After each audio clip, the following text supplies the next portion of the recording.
Story 1: The Woman in the Upstairs Window. The Harper family moved into the house in late October. It wasn't old enough to be considered historic, but it had that strange, quiet presence some homes carry, like it had watched more than it should have. From the street, it looked ordinary. 2 stories, pale siding, a wide upstairs window facing the road. That window would become the problem. The first person to notice something was 8-year-old Lily Harper. On the 3rd night in the house, she walked into her parents' bedroom just after midnight, pale and wide awake. "There's a lady in my window," she said. Her father, Daniel, assumed she'd had a nightmare. "What lady?" "The one upstairs," she replied. "She doesn't blink." Daniel checked her room immediately. Nothing. Just the dark yard and the reflection of Lily's nightlight against the glass. He told her it was just shadows, but Lily refused to sleep in that room again. 2 days later, a neighbor stopped Daniel while he was checking the mail. "Your mother visiting?" the man asked casually. Daniel frowned. "No, why?" "I've just seen an older woman standing in the upstairs window a few times. Thought maybe she was watching the neighborhood." Daniel laughed it off, but he didn't tell Lily. That night, after everyone was asleep, Daniel stood outside in the driveway. He stared at the upstairs window. It was dark, empty. Then, for just a second, something shifted behind the curtain. A pale outline, still, watching. He told himself it was fabric moving from the air vent. But there were no vents near that window. Over the next week, more neighbors mentioned it. The woman in the window, always at night, always still, always watching. The Harpers didn't own curtains for that room yet. One evening, Daniel set up a baby monitor in Lily's room, pointing directly at the window. At 2:13 a.m., the monitor emitted a burst of static. Daniel checked the screen. Lily was asleep. But behind her, in the reflection of the glass, stood the outline of a woman. Tall, thin, head slightly tilted. Her face was pale gray, like it didn't belong to the room. Daniel sprinted upstairs. When he opened the door, the room was empty. Lily was still asleep. The window was locked from the inside. The next morning, Daniel reviewed the recording. The figure had been clearer than he remembered. It wasn't outside the window, it was inside the room, standing directly behind Lily's bed. And at the very end of the clip, just before the static cut out, the woman slowly leaned forward, as if she were whispering something.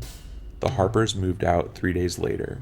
Before the moving truck left, Daniel looked up at the upstairs window one last time. For a moment, he thought it was empty. Then he saw it, Lily, standing in the upstairs window, smiling. The problem was, Lily was in the back seat of the car behind him, and when he turned back to the house, the window was empty again. The house was sold 6 months later. The new owners installed curtains immediately, but some nights, neighbors still report seeing someone standing behind them, watching. Story 2: The Elevator Between Floors. Marcus Delaney worked the night shift at a nearly empty office building in Chicago. Security. Just him, a small desk, and security monitors showing silent hallways. The building had 12 floors, except there was something strange about the elevator panel. It listed 13 buttons. There was no 13th floor on the building plans. Marcus assumed it was a manufacturing mistake. Until one night at 3:07 a.m., the elevator moved on its own. No one had scanned in. No doors had opened. But on the monitor, he watched the elevator climb. 1, 2, 3, up to 12. Then the panel displayed 13. The doors opened. The camera feed for that level turned to static. Marcus checked the system logs. There was no floor 13 registered. The next night, it happened again. At exactly 3:07, Elevator up, doors open, static. He decided to ride it. At 3:05 a.m., Marcus stepped inside. He pressed 12. The elevator ascended normally. When it stopped, he stepped out.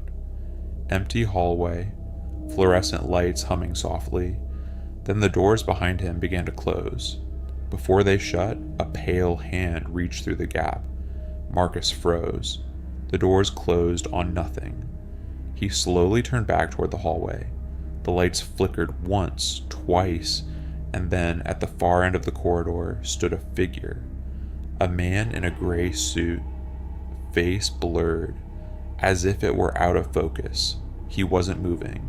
Marcus called out, no response. He stepped forward. The figure remained perfectly still. Then the overhead lights cut out entirely. The hallway plunged into darkness.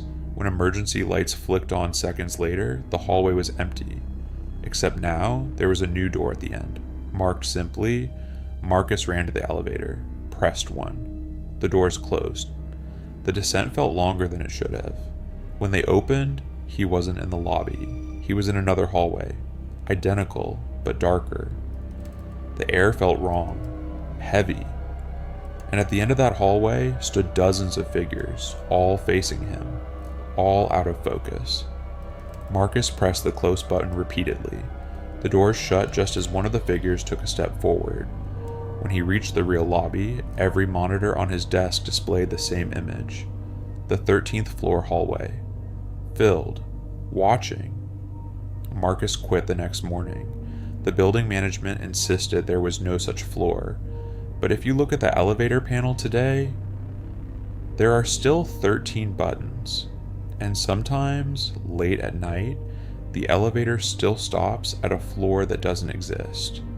Story 3. The Girl on the Highway. In 2019, a rideshare driver named Elena picked up a request at 1:42 a.m. The location was near a long, isolated stretch of highway outside town. The passenger's name was Mara. No profile picture, no rating, just a pickup pin placed on the shoulder of the road. Elena almost canceled, but she needed the money. When she arrived, she saw a young girl standing near the guardrail, barefoot, wearing a thin white dress despite the cold. Elena rolled down the window slightly. "Are you Mara?" The girl nodded. She didn't blink. Elena unlocked the door. The girl climbed into the back seat silently. Her skin looked pale under the dome light. Too pale. The destination listed was an address 20 minutes down the same highway. As Elena drove, she tried small talk. Heading home? No answer. In the rearview mirror, the girl was staring straight ahead. Not at Elena, not at the window, just forward. Halfway through the drive, Elena glanced at the mirror again. The girl was gone. The back seat was empty. Elena slammed on the brakes, looked behind her. Nothing. The car doors were still locked. She checked the app. Trip still active. Passenger still listed as Mara. And the GPS continued guiding her to the destination. Her phone buzzed. A message from the passenger, "Don't stop." Elena's chest tightened. She kept driving. When she reached the destination, it wasn't a house. It was a small roadside memorial. Flowers, candles, a photograph of a young girl, wearing a white dress, the same face. The plaque beneath it read, Mara Collins. 2008 to 2019, taken too soon on this highway. Elena's phone chimed again. Trip completed. 5-star rating. She looked in the rearview mirror one last time. For a split second, the girl was sitting there, smiling faintly. Then she blinked and disappeared. Elena deleted the rideshare app that night. But sometimes when she drives that highway, her phone screen flickers. A new ride request appears. Pickup location. Right where the accident happened. Passenger name, Mara. No one knows who these figures are, or what they want. But sometimes the unexplained doesn't need answers. Sometimes it just needs someone to see it, And once you do, it might never stop watching you. If you enjoy these stories, subscribe to the channel and leave a comment sharing your own terrifying experience.